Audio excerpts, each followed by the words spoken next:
My husband has been reborn. His first act after rebirth was to rush to save Zhou, leaving me behind after being struck by a fallen beam. In my past life, Zhou perished in the study's flames. When the house caught fire, no one knew anyone remained inside the study. Watching my husband run far away, I felt an unexpected sense of relief. This lifetime, I needn't bear the heavy shackles of a life-saving debt, nor toil like a beast of burden for the Shen family. For 10 years as Shenqing's wife, no matter how cold or cruel he treated me, I did my utmost to fulfill my wifely duties. Simply because he saved my life. It happened when I visited a friend's home. Her youngest son was celebrating his first birthday, and relatives and friends had gathered to celebrate. Unexpectedly, a fire broke out. The flames spread fiercely, quickly engulfing the entire residence. The female guests were trapped in the West Hall. Worse still, a burning beam fell from the ceiling, landing directly on my right leg. Trapped and unable to escape, I watched the ladies panic and flee one by one before my eyes. I thought my time had come. But unexpectedly, Shenqing rushed in, lifted the beam off me, and carried me to safety. Ever since, people have said that Shenqing gave me my second life, risking his own to save me. And to repay that debt, I chose to marry him. It became a celebrated tale. At the time, I only knew a woman named Zhou had perished in the fire. Born to a concubine, she had never been particularly noticeable. Most who attended the banquet that day couldn't even recall her presence. It was only when her mistress, shaken by the disaster, took roll call that her absence was discovered. After searching everywhere, they found her charred remains in the study, reduced to a few scorched bronze bookstands. The jade pendant and gold ornaments on the remains confirmed her identity. It was only after my own marriage that I learned Shenqing had a past with Zhou. Shenqing had always wanted to marry Zhou, but her status was far beneath his. His family opposed it, so they agreed that after Shenqing took a formal wife, Zhou would be brought in as a noble concubine. This would have fulfilled their mutual affection. Yet fate intervened. Instead of uniting lovers, it tore them apart by death. After his marriage, Shenqing was consumed by regret whenever he recalled this, sinking into a prolonged depression.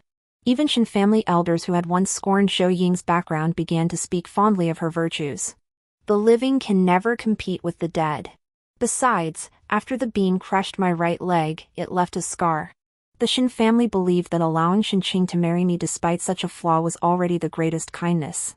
Not to mention, my very life was given to me by Shenqing. I accepted this. So when the Shen family made life unbearably difficult for me, I endured it all. I was here to repay a debt of gratitude. These hardships were what I deserved. Later, Shenqing set up a memorial tablet for Zhou, calling her his equal wife. He told me to live well for Zhou. My life was bought with hers. If I didn't live well, I'd be failing her most deeply. This I cannot accept. Shenqing alone is my savior. As for Zhou, I had no connection to her whatsoever. She was neither killed by me nor died to save me. Shenqing's official career progressed smoothly, yet he remained unhappy, at least when with me. He constantly mourned Zhou. So, I took several concubines for him, carefully matching their appearance and temperament to Zhou Ying's. I treated those concubines well, for Shenqing cherished them and I cherished them too. Later, when these concubines bore children, I registered them all under my name, inscribing them into the family registry as legitimate offspring. That day, another concubine went into labor. Upon hearing the news, Shenqing and I rushed through the rain to see her. As we approached the pavilions and terraces in the rear garden, our paths crossed. The rain grew heavier. My foot slipped. In my panic, I grabbed Shenqing, but neither of us could steady ourselves. We tumbled down the slope together, plunging into the lake. When I opened my eyes again, I had been reborn 10 years earlier, right at the moment the great fire broke out. Shenqing rushed past the door without a second glance, sprinting toward the study. I exhaled softly, a wave of relief washing over me. Pushing the beam off my body with all my strength, I crawled toward the door. When I finally emerged, discovered, and dragged to safety, I realized that even without Shenqing's rescue, I could have survived. And Shenqing could finally make amends for his past regret, saving Zhou. This second chance felt especially precious. Qing even brought Zhou back to the Shen residence to recover, resolutely vowing to marry her. Everyone learned of Qing and Zhou Ying's secret affair.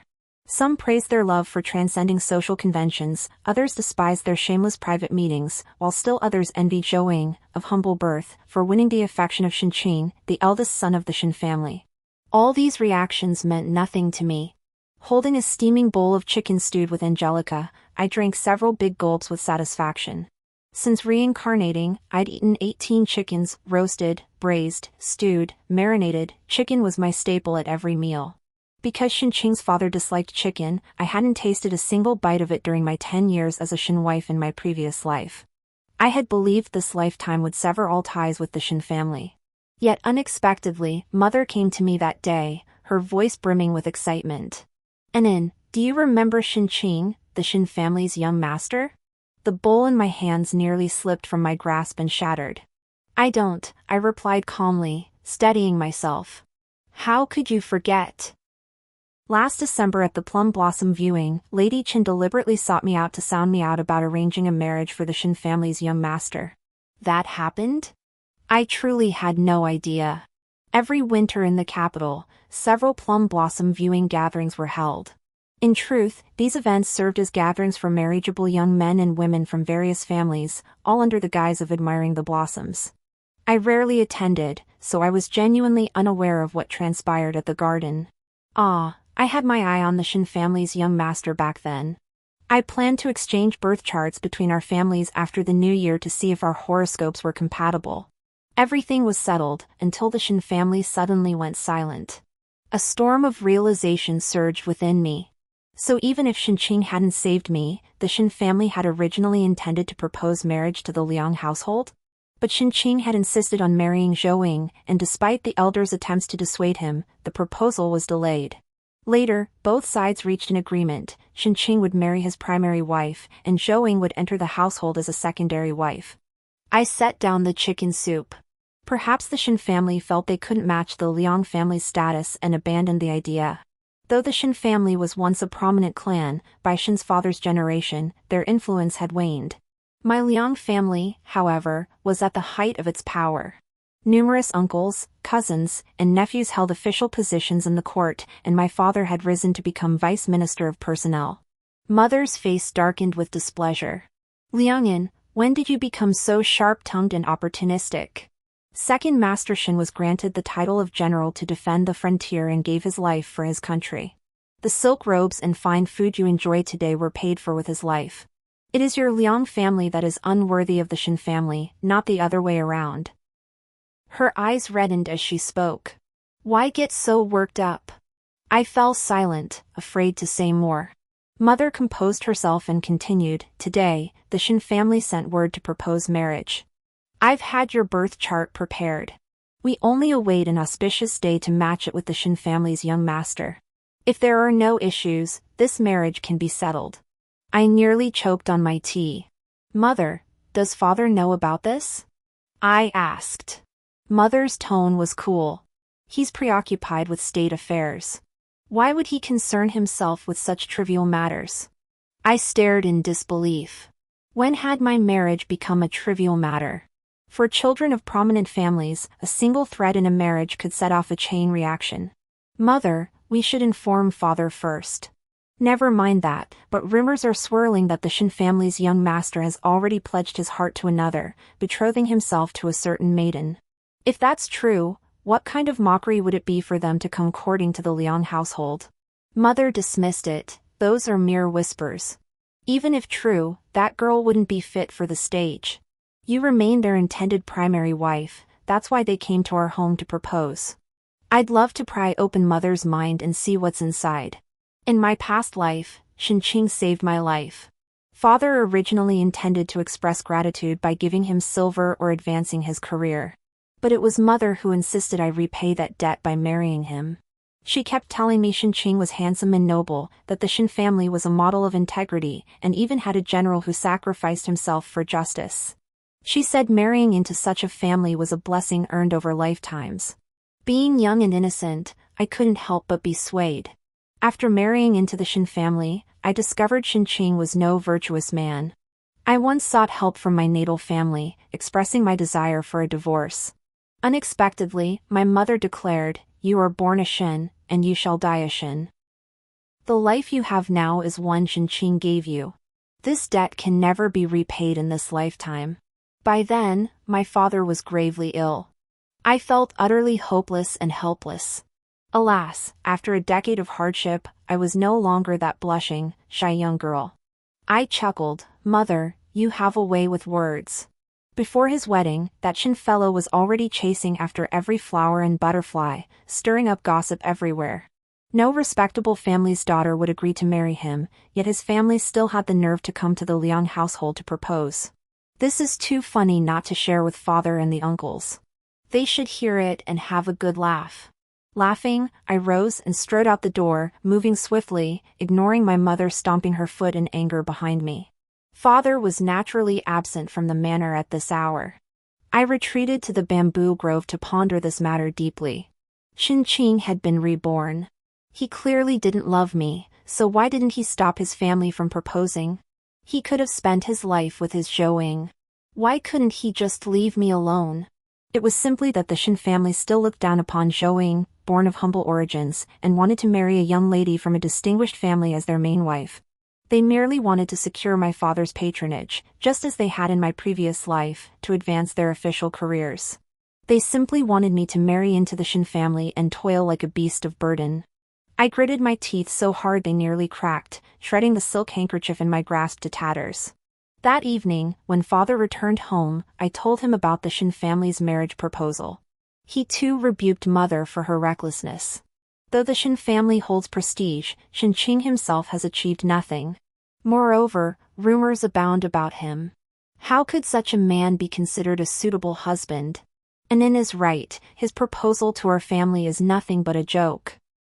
Mother wouldn't let it go. Why wouldn't the Shen family's young master be a suitable match? Who hasn't had youthful indiscretions? Besides, his second uncle died defending the country on the battlefield. Shouldn't we support and assist the descendants of such a heroic martyr? Support and assist how? By sacrificing my marriage, my entire life? Father and I exchanged glances, both speechless. You're right.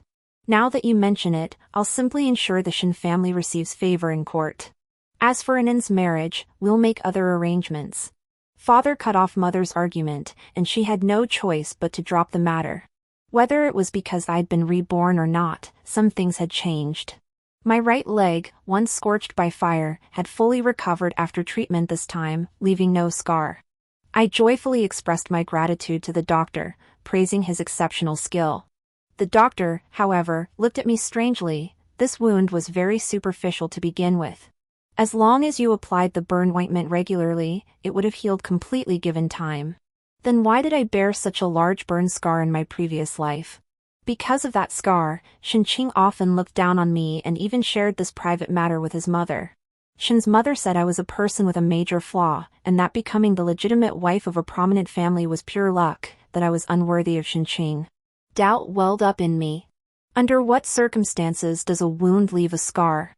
The doctor scribbled the prescription, his tone nonchalant.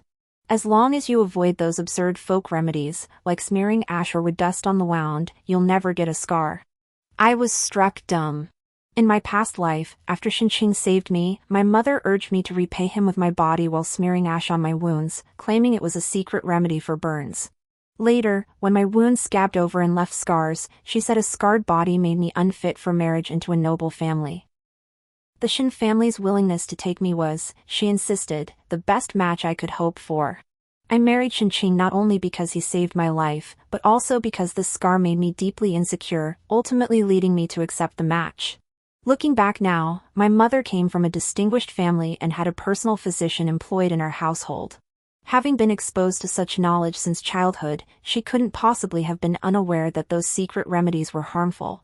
Unless she had long resolved to marry me off to the Shen family. That way, even if my family status far surpassed Shen Qing's, my physical flaw would force me to marry beneath him. Why? Why was mother so determined to wed me into the Shen family? Even though my life there was worse than death, she forbade me from seeking a divorce. She only allowed me to resign myself to being a Shen wife. By then, my heart had grown cold toward Shen, and I no longer sought help from my natal family. Instead, I began sending women to Shen's quarters every few days. Didn't she want me to be a virtuous wife and mother? Surely this many concubines would keep Shen happy? As for whether he knew his limits or would wear himself out, that was beyond the control of his long-suffering wife. When Mother learned of this, she took the unprecedented step of seeking me out, not to console me, but to berate me from the outset. She cursed me for being incompetent, for failing to keep Shen's heart, and for bringing concubines into his life, betraying the vow of one husband, one wife, one lifetime. As if I'd done something to betray her, she heaped scorn upon me until I was drenched in her fury. I found her utterly unreasonable, rolling my eyes inwardly at her. Seeing my indifference, she muttered something else, something supposedly important. But at that moment, my mind was consumed with scheming. I was plotting to visit a brothel to find a woman who bore a striking resemblance to Zhou, preferably one carrying a venereal disease, to present to Shen. I couldn't recall a single word she said. Memories flooded back, chilling me to the bone. It wasn't the 10 years of hellish suffering that froze me, but the realization that my closest kin had been plotting against me. With Qingming festival approaching, Mother asked me to accompany her to North Mountain for a spring outing. She mentioned a tea house at the mountain's base famous for its green rice dumplings. I readily agreed. Along the way, mother and daughter chatted and laughed, as if the discord over the Shen family's marriage proposal had never occurred. When the carriage reached the mountain's base, I suggested trying the green rice dumplings at the tea house, but mother urged me to climb the mountain instead. A cold laugh echoed in my heart, confirming my suspicion that this outing held something sinister. The warm weather drew many visitors to North Mountain for spring outings, and we encountered several familiar ladies and young misses along the way who invited us to join them, but mother politely declined each time. At a fork in the road, mother pointed to a less-traveled path and said, "There's a peach grove over there. The peach blossoms are in full bloom now, absolutely breathtaking." I smiled and asked, "If it's so beautiful, why are there so few people heading that way?" Mother stammered, "Well, most people simply don't know about it." I said no more and followed behind her, accompanied by maids and nannies, 6 of us in total. The path wound endlessly, deep and secluded. Mother's expression grew tense, but I remained calm. Suddenly, 2 masked men wielding sharp knives leapt out from the right, blocking our way. "Freeze! This is a robbery!" The bandits seemed just as nervous, their words stumbling out. I pulled a cold smile. "Are you here for the money, the girl, or the kill?" Seeing my fearlessness, the 2 bandits faltered. One pointed his dagger at me. "Behave yourself, or I'll take your life." Mother clutched me tightly, pleading with the robbers, "Don't harm my daughter. She's only 16. If anything happens to her, I won't go on living either." Before she could finish, a voice barked from nearby, "You audacious bandits! How dare you seize a maiden in broad daylight?" A figure emerged from the shadows, sword in hand.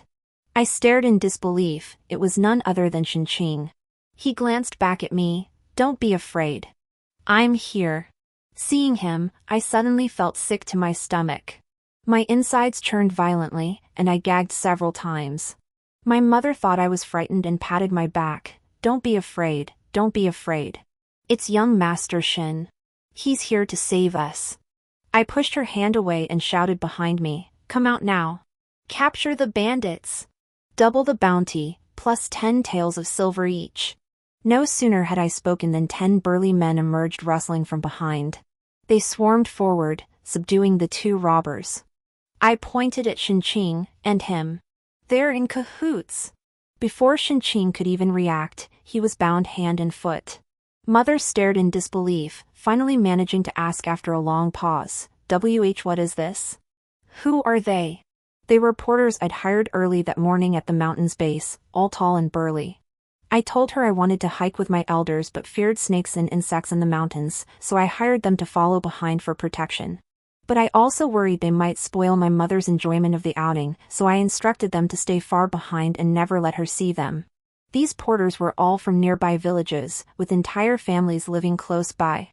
We knew each other well, so I wasn't worried about them turning on me.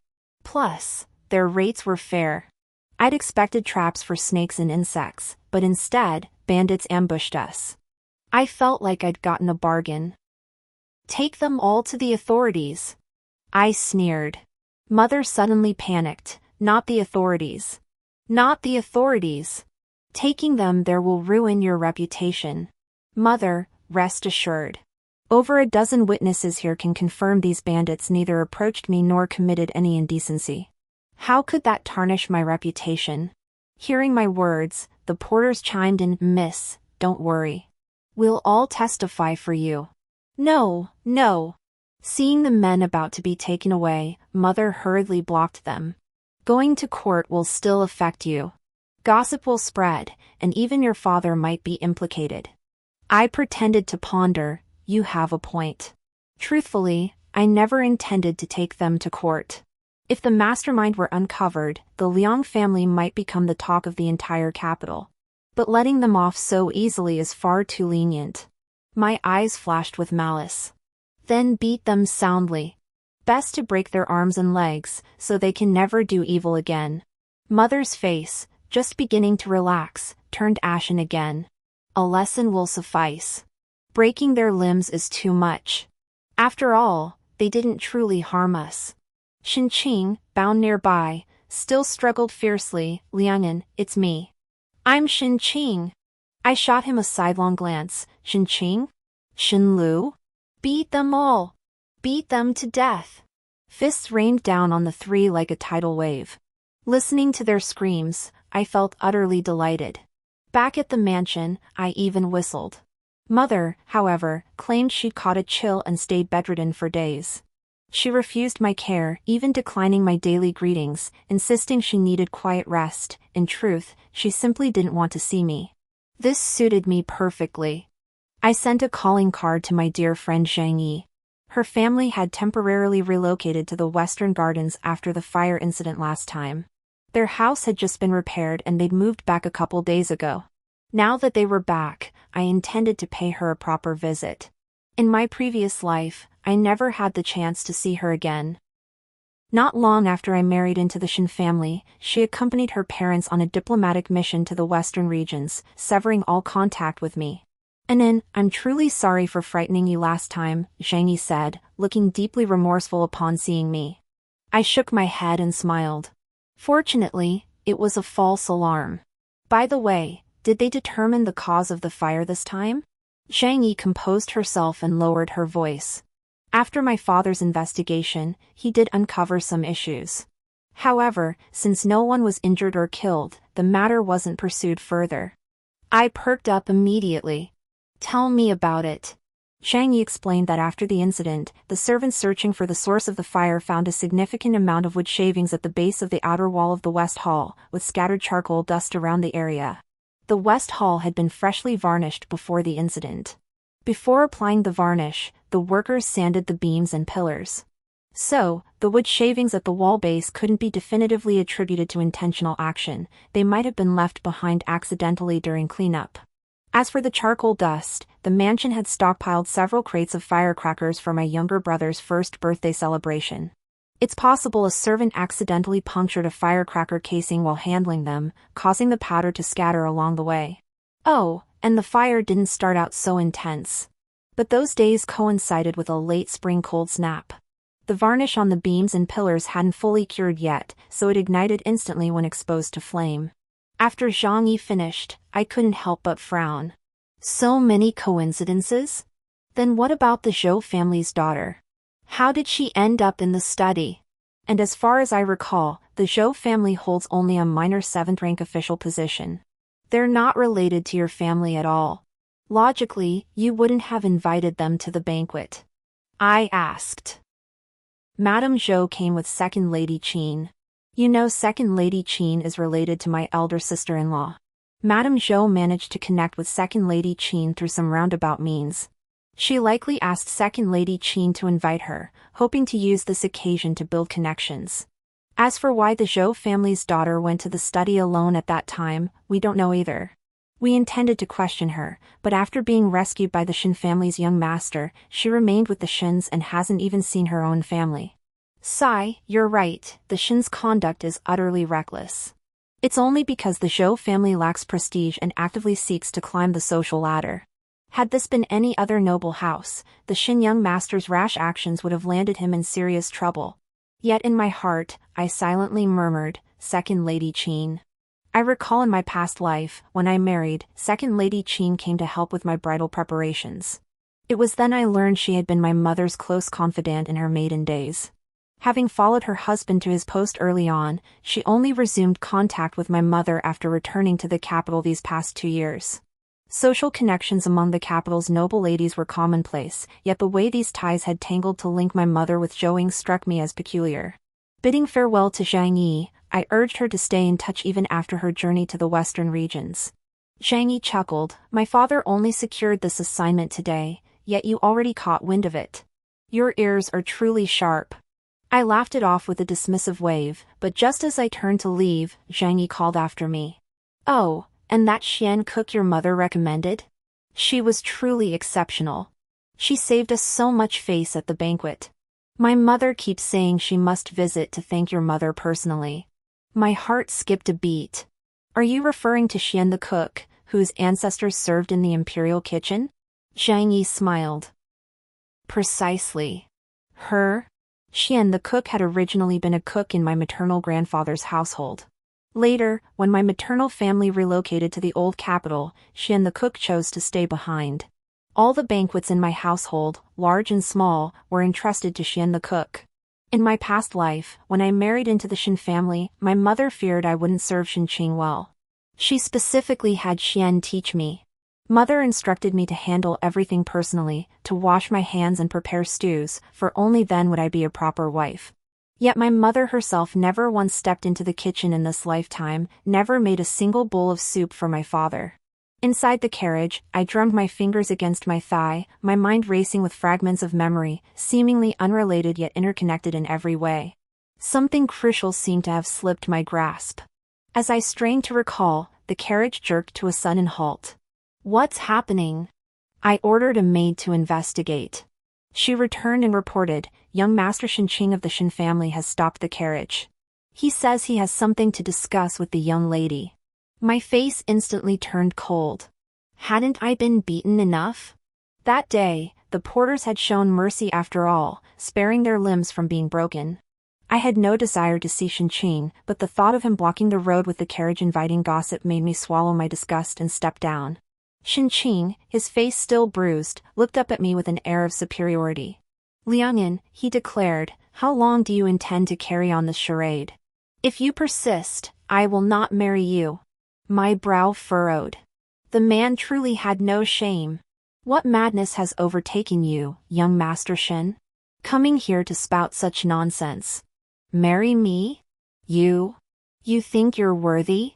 Don't you have scales at home? Don't you know your own worth?" Shen stared at me in disbelief, then his expression darkened. "Are you sulking? Is it because I brought Ying back to the Shen family? Rest assured, the position of primary wife remains yours. My family will never deny you the respect you deserve." I shook my head. He was beyond redemption. "Shen, today you senselessly blocked my carriage in the street and hurled filthy insults at me, tarnishing my honor. I'll return and have my father, my uncles, my brothers, my entire Liang clan, jointly impeach your Shen family. You just wait." With that, I turned without a glance back and climbed into the carriage, leaving Shen standing there, utterly bewildered. "You weren't always like this. Was I?" In those early years after marrying into the Shen family, I restrained myself and restored propriety, honoring my in-laws. Even when Shen treated me with icy indifference, I poured out my heart and soul, personally attending to every detail. Out of gratitude for saving his life, my father also helped Shen rise through the ranks. Later, when my father fell ill and retired, he could no longer support Shen's career. The Shen family then began to abuse me even more ruthlessly. Standing for hours in heavy snow to pay respects to Shen's parents became routine. Shen's younger sister, craving fresh fish, often made me break the ice and fish from the river in the dead of winter. Shen's mother, who disliked the cold, complained the hot water bottle was too hot and uncomfortable for her feet. She made me hold the bottle with my bare hands to warm it, then use those scorched hands to warm her feet. Placing my frostbitten hands on the scalding bottle caused excruciating burning and unbearable itching, yet I endured it year after year. Shen father adored the glutinous rice balls I fried by hand, insisting they be fried until the skin cracked. Each time I fried over a dozen, each one sizzling and flying in the oil, scalding splashes covering my face and hands. Truthfully, Shen father didn't truly enjoy them. He'd take at most one bite each time, then feed the rest to the dog. At every meal, I had to stand by and wait until the entire family had finished eating before I could have a bite. Watching me eat the leftovers, Mrs. Shen would smile and say, "You're still lucky. If Shen Qing hadn't saved your life back then, how could you even have the fortune to eat leftovers now?" The words stuck in my throat like a fishbone. In the 5th year of our marriage, my father passed away from illness. I returned home alone for the funeral. I wept and wept. But my mother still urged me, "You should return soon. Shen Qing is waiting at home. You must treat Shen Qing and his family well to repay the debt of saving your life." Through my sobs, I asked, "The debt of saving my life, always the debt of saving my life. What if I refuse to repay it?" My mother snapped harshly, "Then you'll go to hell when you die." So it was just hell. Suddenly, I stopped crying and wiped away my tears. From then on, I began taking concubines for Shen Qing. When he was unable to fulfill his duties, I even procured various secret potions for him, all bought from the Hu people. Shen's mother was sensitive to the cold. I paid a fortune out of my own pocket to buy the freshest crabs from merchants. I carefully minced the crab hearts and mixed them into the bird's nest soup she ate daily, ensuring she consumed it properly. Shen's father craved fried meatballs. I altered the recipe, adding lard, sugar, and sesame seeds. The meatballs became incredibly sweet and fragrant, and Shen's father ate several every day. I also mastered renowned dishes like crystal-glazed pork hocks, dongpa pork, and preserved vegetable braised pork from Chef Shen, ensuring no two meals were alike. By the time of my rebirth, Shen Qing had become all bark and no bite. Shen's mother's heart palpitations worsened, and she developed severe asthma. Every step left her gasping for breath, even speaking exhausting her. As for Shen Qing's father, he had long shown signs of impending stroke, his speech slurred and his expression vacant. Though I secretly took contraceptive potions and bore no children of my own, numerous legitimate sons and daughters were registered under my name. Had Shen Qing's parents and Shen Qing himself all passed away, I could have settled comfortably into my role as the matriarch. Alas, man proposes, heaven disposes. I never lived to see that day. Instead, I was reborn. So what has changed about me? I was never a virtuous soul, I am the one who deserves to burn in hell. Upon returning home, I acted decisively. I summoned my father and uncles, recounting Shen Qing's actions today and pleading for their support. All were filled with righteous indignation. Shen Qing, born into such a distinguished family, yet so utterly undisciplined. No wonder the Shen clan has fallen into ruin. This is utterly outrageous. Shen Qing's unruly behavior and insolence toward my younger sister, while the world may speak of him without reproach, he has sullied my sister's reputation. How despicable! Tomorrow in court, I shall lodge a formal complaint against the Shen family. No one blamed me, instead, they all vowed to seek justice for me. It felt so good to have family protecting me. In my past life, I too sought my family's help, only to be repeatedly blocked by my mother. She called me a disgrace, saying I was ruining relations between our families over trivial matters and causing unrest at home. Without my maternal family's backing, the Shen family grew increasingly contemptuous and dismissive of me. Back then, I thought my family had abandoned me, that they all accepted I'd gone to the Shen family solely to repay a debt, and that all the humiliation I endured was my due. Now I see that only my mother held that belief. That evening, my mother stormed in, demanding answers. Before I could speak, she lashed out with a vicious slap. "Liang'an, how could you be so cruel? Inciting our family to impeach the Shen household in court? How dare you? What is your heart made of? How could I have a daughter like you? If you have any shred of conscience left, come with me now to explain to your father that you were deeply infatuated with young Master Shen. It was his indifference that drove you to this shameful accusation." I lowered my head, touching my swollen cheek. Something inside me snapped, perhaps the bond of mother and daughter. Looking up into my mother's furious eyes, I replied calmly, "Very well, mother. I will explain everything to father." Hearing this, her rage subsided slightly. Glancing at my swollen face, her expression shifted uncomfortably. "Anin, I shouldn't have struck you. But you truly went too far. You must remember, I only do this for your own good. If you cause trouble with the Shen family's young master now, or even offend the Shen family, how could you ever have a good life if you marry into them?" I didn't argue, only replied coldly, "I understand." After mother left, satisfied, I went to father's study and spoke with him at length. The next day passed without incident. The third day, too. Only after several days of normalcy did mother finally relax. A few days later, the person sent to watch her reported that mother had gone to Kueisheng Tower. I immediately followed. Kueisheng Tower was an establishment under mother's name, located somewhat out of the way. It had a main hall on the first floor, private rooms on the second, and the third floor was reserved for entertaining business partners and closed to outsiders. At the entrance, I handed a silver ingot to the waiter who had been waiting outside since early morning. "How long has she been inside?" The waiter quietly guided me to a side door as he spoke. "She just arrived. We received word that the third floor was being cleared, so I immediately sent someone to inform you, miss." I nodded. "Don't let the manager know I came." Upon reaching the third floor, I barely sat down before hearing an argument spill over from the adjacent private room. "What do you mean by this?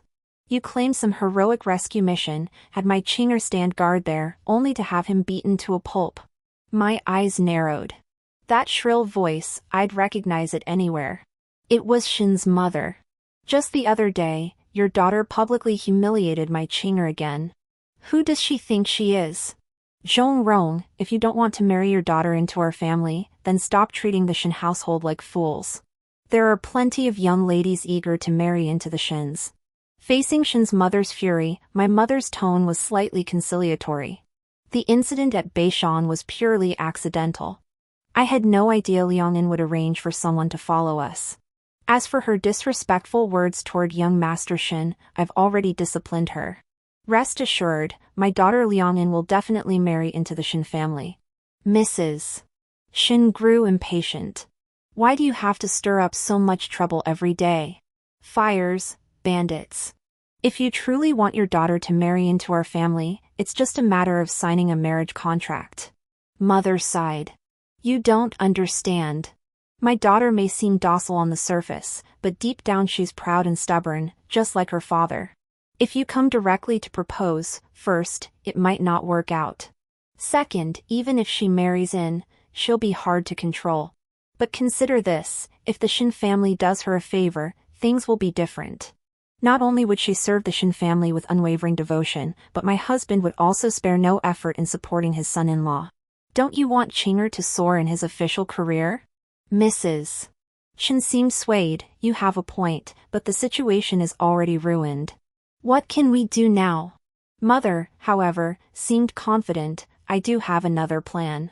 Next month, during the Dragon Boat Festival, the Empress Dowager will bestow medicinal baths upon the officials." At that time, I listened impassively as the two discussed their scheme within the room. Only after they departed did I leave as well. Back at the mansion, I calmly changed my clothes, removed my headdress, and took a few sips of tea offered by a maid. After she left, I was alone in the room. I sat rigidly, my fingers beginning to tremble slowly. Then my arms, shoulders, and finally my entire body shook uncontrollably, filled with terror and rage. How could a 16-year-old like me possibly escape? If I were still that naive girl from 10 years ago, how could I have evaded these schemes piling up one after another? I'd thought it through countless times. If only I hadn't attended that banquet, if only that fire hadn't happened, I wouldn't have been forced into this hellish marriage with the Shen family. I blamed myself, for not running fast enough, for not being alert enough, for not escaping the West Hall in time.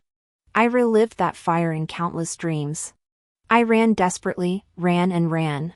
If I escaped, I laughed wildly. If I didn't, I wept bitterly. But it turned out whether I ran or not made no difference. I had always been trapped within the cage, never truly leaving. The next day, father was resting at home. I found him and said that with all that had happened recently, I wanted to visit my maternal grandparents' home to clear my mind and see my maternal family. My maternal grandparents had moved to the old capital when I was 3. Mother had never visited them and rarely kept in touch. Fortunately, father maintained the family bond through regular correspondence. Mother immediately objected. The mountains are high and the roads are long. How could you, a young lady, go alone? I took her hand. Then come with me, mother. Haven't you missed them all these years, your father, your mother, and your uncles? Mother's expression darkened. This isn't a holiday. Going so suddenly would only trouble your maternal family. Why wouldn't it be a holiday? Next month is the Dragon Boat Festival. Let's surprise them by arriving early, okay? Mother's expression darkened further. Please don't be so stubborn. You always act on a whim. But father said, I think Ann's suggestion is good. Your grandparents have mentioned in their letters how much they miss you. If Ann wants to go, let her go. No. The Empress Dowager will bestow medicinal baths during the Dragon Boat Festival. All officials must attend. It wouldn't be proper for us to be absent. Mother remained firmly opposed. Mother has a point. Then we'll return before the festival. The journey from the capital to the old capital takes only 2 days. We can visit for a few days and return just in time for the festival. Father and I persuaded Mother together, and finally she relented. Very well. But I haven't fully recovered from that cold I caught last time, so I won't be going with you. Please give my regards to grandfather and grandmother. Mother reminded me, you must remember to return before the Dragon Boat Festival. After 2 days of travel by water, we finally arrived at my maternal grandparents' home. Grandmother embraced me, calling me my darling over and over. When we left the capital, you were just a little bundle of chubby cheeks. Now, in the blink of an eye, you've grown into a young lady. 13 years had passed. Though we weren't far apart, we hadn't seen each other once. This lovely little face, just like your mother when she was young. When I first saw you, I thought it was Sister Roan returning. Learning my mother couldn't return due to illness, disappointment flickered in my grandmother's eyes. Unwilling to see her granny so sad at her age, I cracked jokes to lighten the mood and cheer her up. When the topic turned to my marriage, I recounted the Shen family's matchmaking proposal as if it were a joke. Unexpectedly, her expression shifted slightly. The Shen family? I never imagined after all these years, your mother would still be so obsessed with. Perhaps feeling it inappropriate to criticize my mother in front of me, her granddaughter, no matter how much I pressed her, my grandmother refused to reveal another word. If my grandmother wouldn't speak, there was one person who certainly would, my eldest aunt.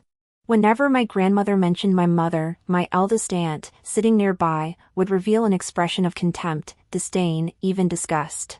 After spending several days together, my bond with my aunt had grown considerably. That day, I sought her out and got straight to the point, pleading for her help. I recounted how my mother had repeatedly set traps, forcing me into a marriage with the Shen family. My aunt listened, her indignation mounting. It's utterly heartless to frame one's own daughter like this. But then, this is exactly the sort of thing Jean Roan would do. With a cold laugh, she recounted the events of years past. Back then, my maternal family still resided in the capital. The Shen family had produced a young general, dashing and imposing, whose presence captivated countless young women in the city, including my mother. Your mother tried every means to draw near to second young Master Shen.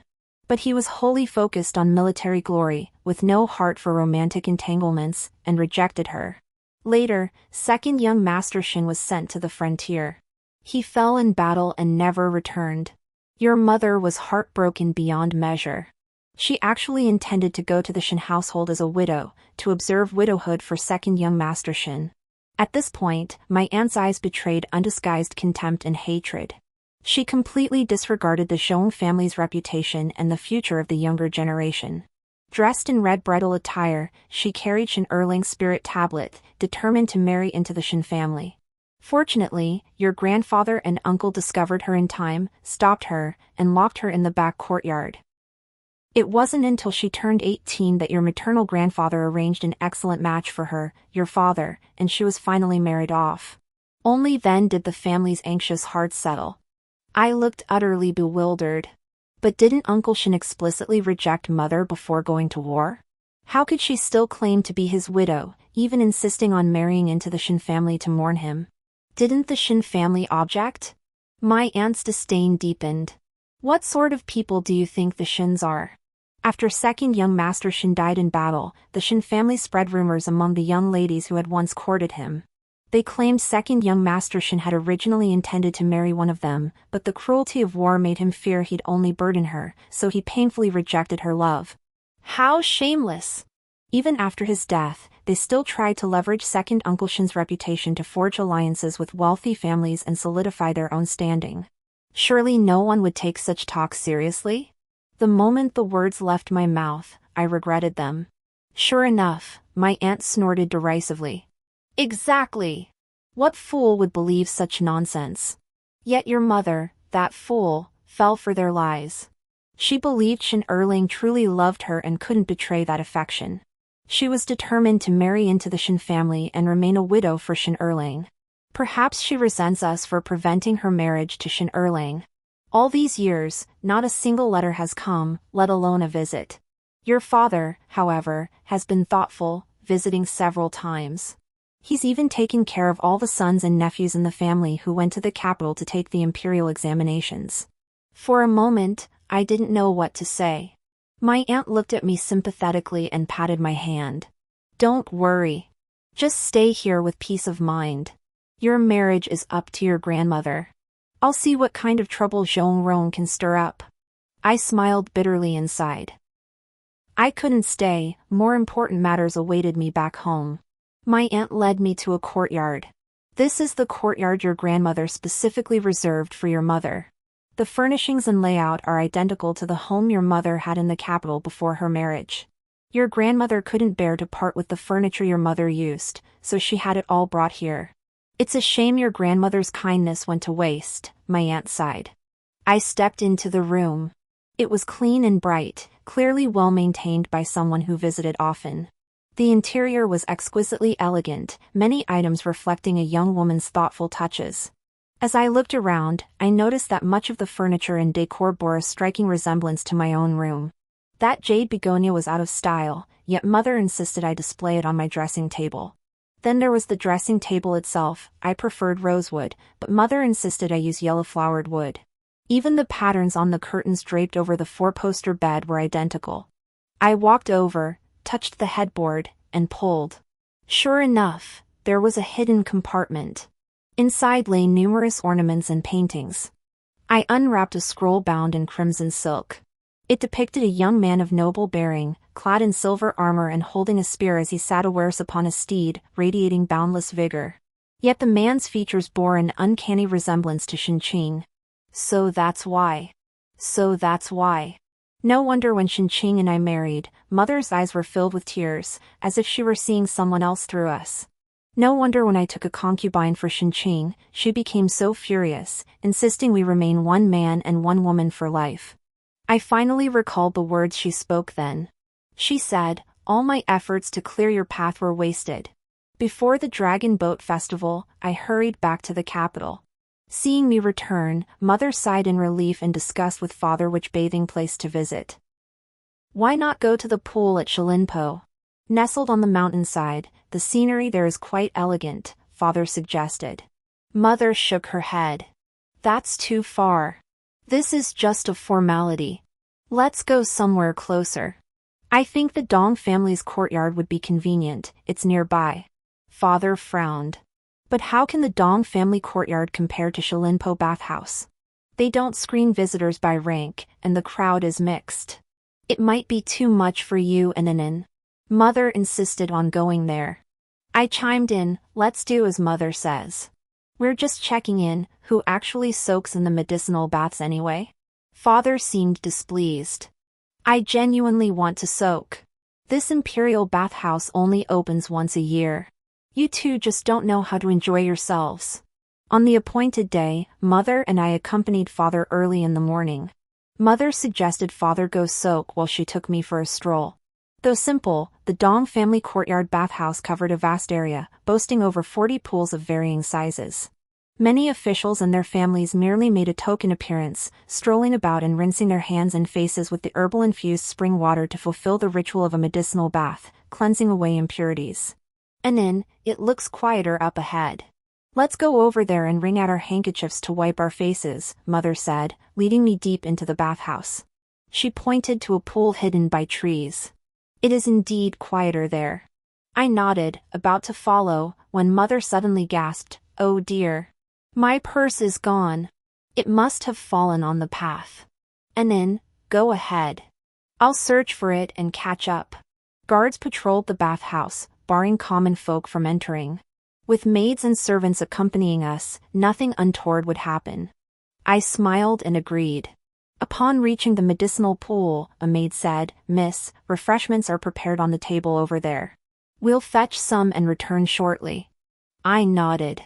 "All right, hurry back." After everyone departed, I signaled to an old woman beside me. With a swift hand strike, she knocked out the maid left with me, dragged her behind a large tree, and pulled me into the cover. The old woman swiftly retrieved a bundle from her bosom, picked up a large stone from the ground, and roughly tied it to the bundle before tossing both into the pool. Amid the steaming mist, a splash echoed, impossible to tell what had fallen. Another splash followed shortly after, and a smile touched my lips. Soon after, Mother strolled over. Seeing me standing unscathed by the pool, she looked startled. She scanned the area but found no trace of the knocked-out maid. "Where's Xiao Hong?"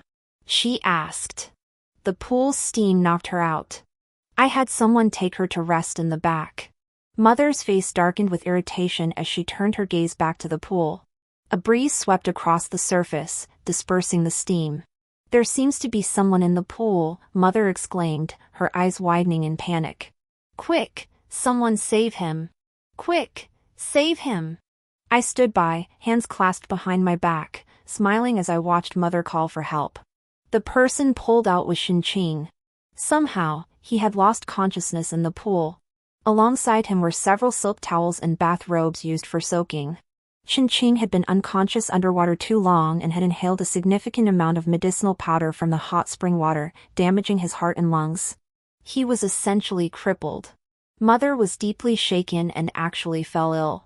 When I went to see her, she grabbed my hand, Shen is in such a state, he'll likely struggle to marry. It's truly pitiful. You've always been kind-hearted since childhood. Would you consider marrying him?" I pulled my hand away and replied coolly, "He brought this upon himself. Had he not lurked by the bath pool plotting mischief, he wouldn't have met this fate." Mother's eyes widened in shock. You knew?" They had laced that hot spring pool with an excessive amount of calamus powder that morning. Mixed with the sulfur in the thermal waters, it caused anyone who inhaled it to fall into a deep, drowsy sleep shortly after.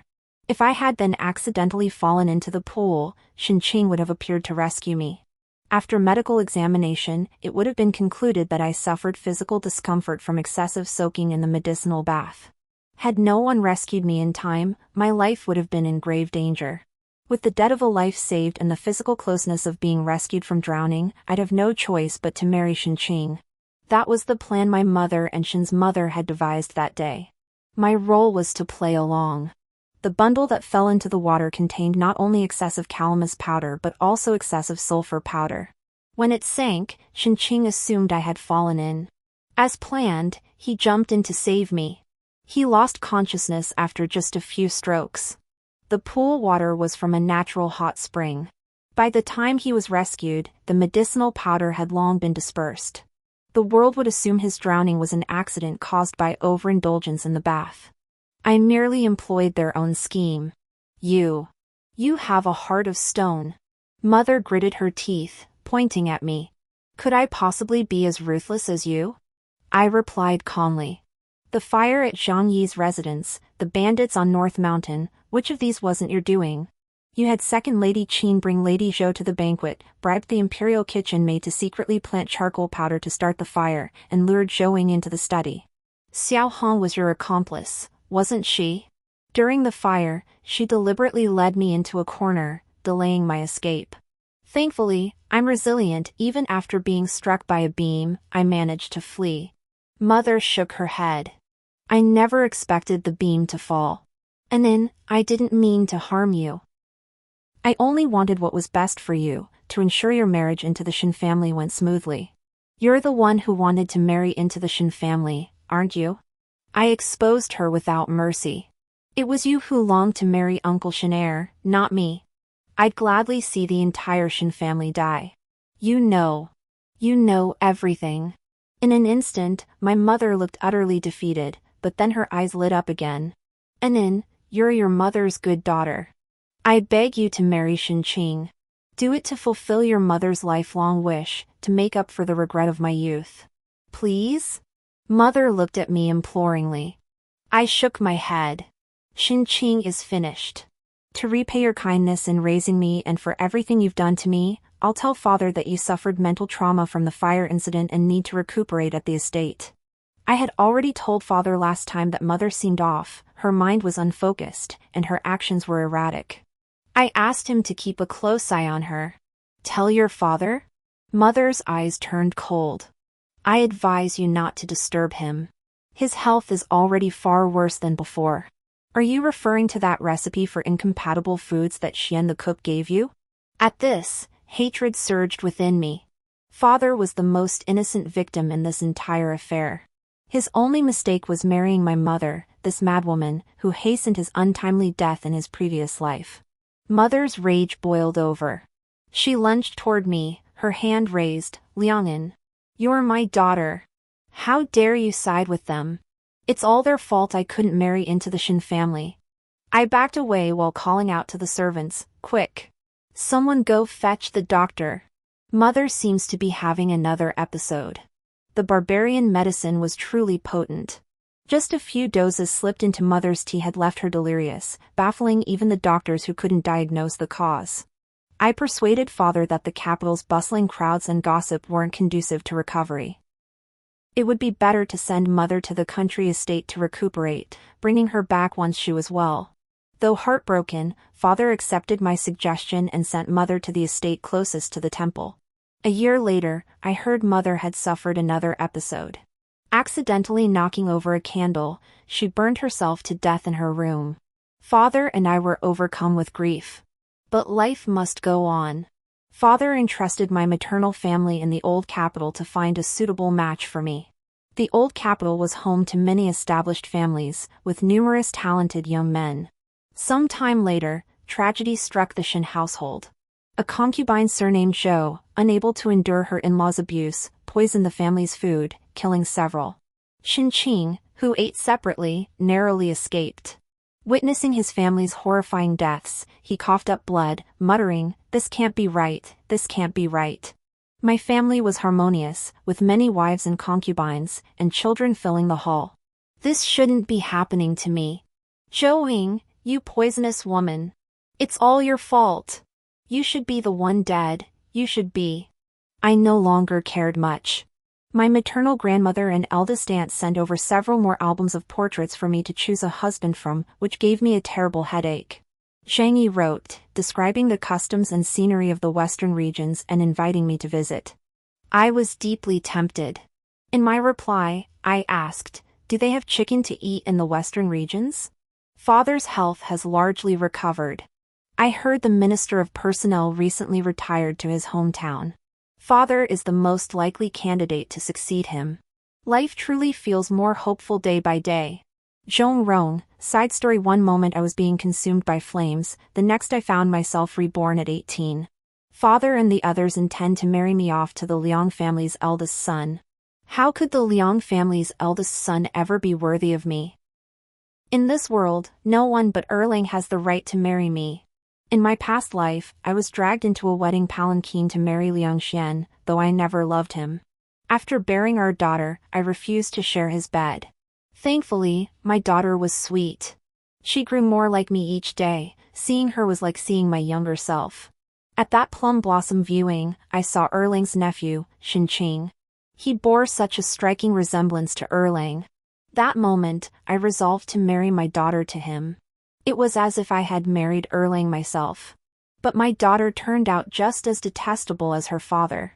Despite all the schemes I orchestrated, she still refused to obey and marry Shen. In the end, she even colluded with her father to banish me to the estate. Heaven had mercy and granted me rebirth. I will never marry Shen again, nor will I bear another unfilial daughter. Liangyan, you think you're triumphant? This lifetime, I'll make sure you never see the light of day. Under cover of night, I slipped into my crimson bridal gown, scaled the wall, and fled at full speed. This time, I would marry into the Shen family and become Erling's widow. Guided by memories from my past life, I evaded every ambush route and finally reached the Shen residence. Though the Shen family was startled, they said little and soon accepted me. From then on, I was a woman of the Shen household, a joy beyond measure. I vowed to honor Erling's parents and care for his family. The Shen household's rules were strict. Each day at dawn, I had to attend to my mother-in-law, dressing her, helping her wash, and could only return to my own quarters at nightfall. Since my elder sister-in-law had to care for the child, the duty of serving my in-laws fell entirely to me. I understood this arrangement, especially since the boy grew up to be the spitting image of Erling. People everywhere praised my noble sacrifice. The Shen family even spoke of petitioning the court to erect a chastity arch in my honor. My parents, powerless to change my actions, supported many of the Shen family's sons and nephews to ease my life there. How perfect, both families lived in harmony, and I finally felt I had done right by Erling. In my 4th year as a Shen, my parents and their family relocated to the old capital. Before parting, my mother, worried for me, insisted I go with them. What a joke! I was born a Shen, and I'd die a Shen. After my family left, my in-laws grew much stricter with me. In the height of summer, my mother-in-law complained of mosquitoes in the room. She couldn't stand the smell of mosquito coils, yet she also found the mosquito net too stifling. So she demanded I stay by her bedside all night, chasing away the insects. After lunch, my father-in-law demanded a bowl of chilled mung bean soup to beat the heat. Yet, being elderly, he couldn't tolerate anything too cold. He insisted the soup be retrieved from the ice cellar only when a thin layer of frost had just formed on the surface. By the time it reached him, that frost would have melted, leaving it perfectly cool. So during their meals, I had to stand shivering in the ice cellar, holding the bowl of soup. As soon as a thin layer of ice formed, I'd carry it out under the scorching sun to serve my father-in-law. Once or twice was bearable, but doing this daily wore me down. I pleaded with my mother-in-law, only to be scolded for being unfilial. She declared I was unworthy of being a Shen woman and threatened to divorce me. Terrified, I hastily apologized, though a faint pang of regret stirred within me. In the years I'd been married to Shen, I'd lived in luxury, never setting foot in the kitchen or touching a needle and thread. Later, my in-laws grew increasingly cruel, devising endless ways to torment me until even the servants looked down on me. Even my favorite nephew, Shen, resorted to physical abuse. How could this happen? The Shens were a family of loyal martyrs. I understood their strict household rules, but I couldn't fathom why they treated me this way. What had I done wrong? As the Shens grew more ruthless in their torment, regret began to take root within me. I secretly slipped back to the Liang residence to visit. I saw that Shen had married, his wife was dignified and virtuous, and they had a daughter. Though not physically alike, her speech and mannerisms mirrored Liangyan's exactly. Returning to the Shen household after sneaking out earned me a brutal beating. Finally enraged, I confronted them. I too came from a distinguished family, why must they torment me so? My elder sister-in-law sneered contemptuously, didn't you come here willingly? Who forced you? Fearing I might seek help from my family in the old capital, the Shen family even locked me in the woodshed, feeding me only leftovers each day. To outsiders, I was merely observing widowhood for second young Master Shen, secluded and reclusive. My reputation for chastity earned the Shen family considerable praise. That day, disheveled and filthy, I slipped out when the servants forgot to lock the door. I pawned my only bracelet for silver, then bought a packet of rat poison from the pharmacy. Before the Shens could notice, I slipped back into the kitchen and poured the poison into the pot of porridge. But cursed be that pot of porridge, it didn't poison the Shens. Instead, they discovered me and beat me to the brink of death. As I lay dying, I seemed to see the flames again. If I could choose, I wouldn't return to the past. Let me have died in that fire. The end.